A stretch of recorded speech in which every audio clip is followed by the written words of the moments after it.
26 साल पहले अरे साहब हमसे जुड़ा हुए थे और हर वर्ष की तरह इस बार इस स्थान पर जहाँ उनका एक्सीडेंट हुआ, जहाँ वो दिवंगत हुए, हम सब हमेशा मिलकर सब साथ में मिलकर वो याद करते हैं और श्रद्धांजलि देते हैं।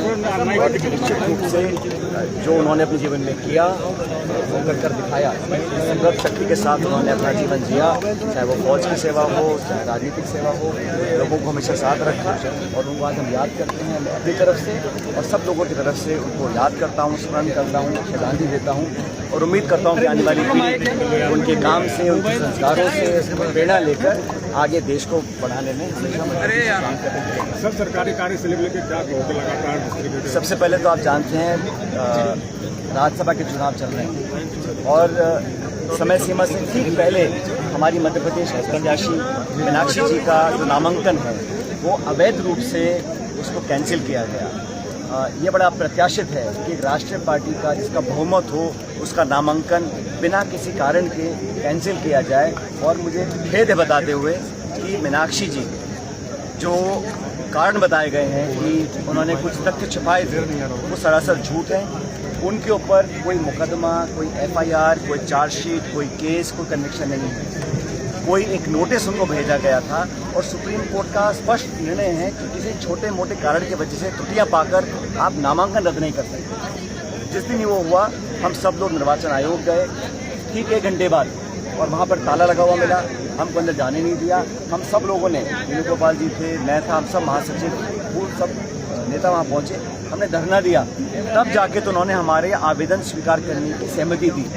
और आज हम लोगों ने निर्णय भी किया है कि इस मसले को लेकर हम सुप्रीम कोर्ट में जाएंगे। लेकिन जिस प्रकार निर्वाचन आयोग और बाकी संस्थाओं को दबाव में काम करने के लिए मजबूर किया जा रहा है, ये लोकतंत्र के लिए एक शुभ संकेत नहीं है।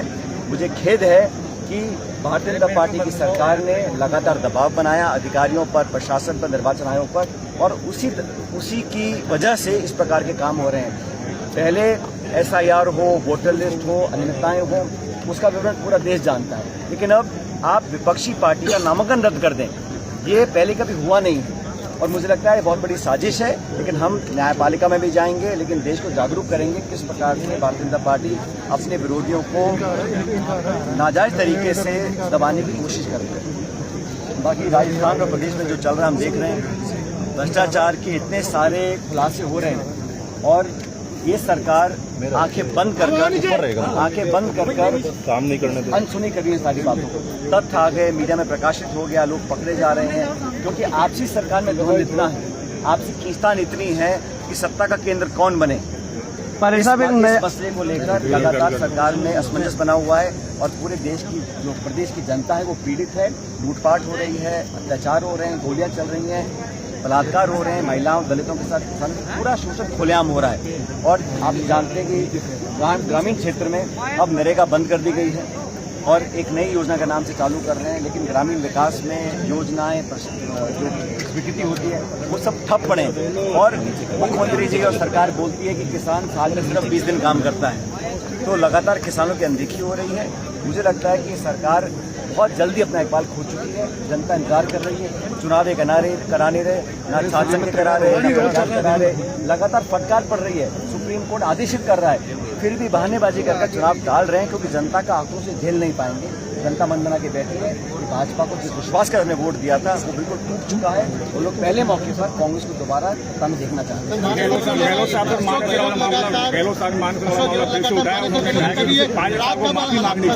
उन्होंने कहा कि वो राष्ट्रीय अध्यक्ष बनना चाहते थे लेकिन उनकी साजिश हो गई। मैंने उनका वक्तव्य सुना और जो बात मुझे मैंने सुनी और जो बात मुझे कहनी आप लोगों को, मुझे इतना याद है, उन्होंने बड़े प्रेम से कहा कि जैसे अशोक जी का स्नेह और लगाव उनके पुत्र वैभव गहलोत जी के साथ है, उतना ही स्नेह और लगाव मेरे साथ भी है और हम सब कांग्रेस के सिपाही हैं। राहुल गांधी जी ने जो संदेश पूरे देश में दिया था कि हम सबको मोहब्बत की दुकान खोलनी है, सबको मिलकर भाजपा की दमकारी शासन का मुकाबला करना है, उस मुहिम में हम सब कार्यकर्ता, नेता, पदाधिकारी, छोटे बड़े हर पीढ़ी के लोग मिलकर संघर्ष कर रहे हैं। और मुझे विश्वास है कि राजस्थान कांग्रेस हमेशा से मजबूत रही है और एक मिसाल बनी है पूरे देश के अंदर। उस परिपाटी को हमें आगे बढ़ाना है। गहलोत साहब ने तो कहा पायलट साहब, आप कोई भी नेता कुछ भी बोल देता है, लेकिन आप स्नेह की बात क्यों करते हो? बुरा कई बार बुरे यूपी का नेता कुछ बोल दिया था, गहलोत साहब भी कई नेता स्टेज पर बोलते हैं, आप क्यों नहीं बोलते हो? सामने इतनी बड़ी चुनौतियां हैं। 22 लाख बच्चों का भविष्य खराब कर दिया, नीट के पेपर लीक हो गए, दर्जनों पेपर लीक हो रहे हैं, भ्रष्टाचार फैल रहा है, किसान की आमदनी दुगनी क्या आधी हो गई है, तेल के दाम बढ़ रहे हैं, गैस के सिलेंडर के दाम बढ़ रहे हैं। तो लगातार इस देश में जो व्यवस्था है उसके खिलाफ विपक्ष एकजुट हो रहा है। अभी हाल में हमारी इंडिया अलायंस की मीटिंग हुई, सब लोगों ने दोबारा संकल्प लिया कि मिलकर भाजपा का मुकाबला करेंगे। हमारा एक ही उद्देश्य है, राहुल गांधी और खड़गे जी ने जो कांग्रेस को नेतृत्व दिया है, जो संगठन सृजन हुआ है, पार्टी को मजबूत करने की मुहिम है, उसे पूरा साथ दें। और भाजपा को 12 साल हो गए, कब तक ये नेहरू जी को, इंदिरा जी को, मनमोहन सिंह जी को कोसते रहेंगे? इन 12 सालों में अपनी रिपोर्ट कार्ड पेश कर जनता के सामने जाएं। चुनावों से डर रहे हैं, चुनावों से वो डर रहे हैं और जनता ने मन बना लिया। अब जो विपक्ष है वो मजबूती से आगे बढ़ेगा और भारतीय जनता पार्टी कितनी कोशिश कर ले, कांग्रेस पूरे देश में मजबूत है और सबसे मजबूत राजस्थान है। पायलट साहब पायलट साहब